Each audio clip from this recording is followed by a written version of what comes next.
ফুলগাজী এবং পরশুরামে গত ১.৫ মাসে ৩ বার বন্যা কবলিত হয়েছে এখানে এই জনপদের মানুষ। ফুলগাজী এবং পরশুরামে এখন প্রায় অন্তত ১৫,০০০ মানুষ কিন্তু পানিবন্দী রয়েছে।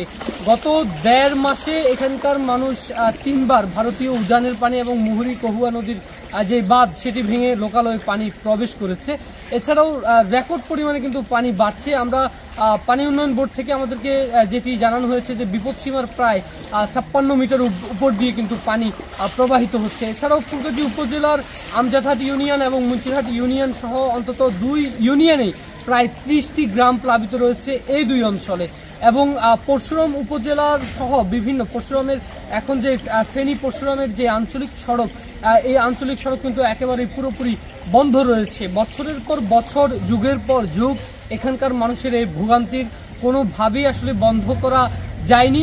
আওয়ামী লীগ এবং বিএনপি যে সরকারি এসেছে শুধুমাত্র আশ্বস্ত করেছে এবং তাদেরকে আশার বলি শুনিয়েছে। এছাড়া আসলে এখানকার মানুষ তেমন কোনো বাস্তব রূপে তার ফল এখানকার মানুষ দেখেনি। তাই এখানকার মানুষ অনেকটাই ক্ষুব্ধ। তারা চায় যেই আসুক এবার যেন এটির স্থায়ী সমাধান করে তারপর যেন এখানকার মানুষের কাছে আসা হয়। আর এখানকার মানুষ আসলে কোনো শুকনো খাবার অথবা চিড়ামুড়ি অনুদান অথবা তারা কোনো অনুপ্রেরণা চায় না, তারা এটির সমাধান চায়। যমুনা রেফ্রিজারেটর, খাবার ফ্রেশ তো লাইফ জম্পেশ।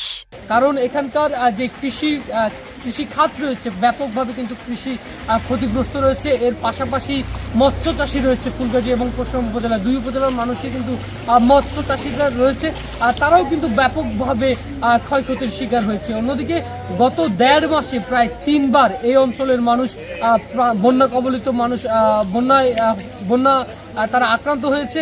অন্যদিকে আমরা যেটি দেখেছি যে লোকালয়ে পানি প্রবেশের ক্ষেত্রে বিদ্যুৎ সংযোগ বিচ্ছিন্ন রয়েছে এবং এখানকার মানুষ অনেকটাই মানবেতর জীবনযাপন করছে।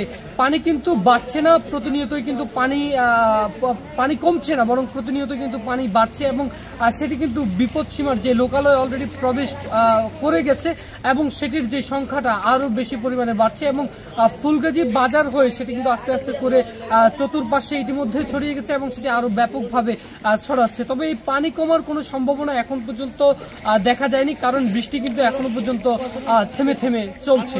আমার কাছে ফেনী থেকে এখনকার মতো এই ছিল সর্বশেষ। M A Akash, Ittefaq, Feni.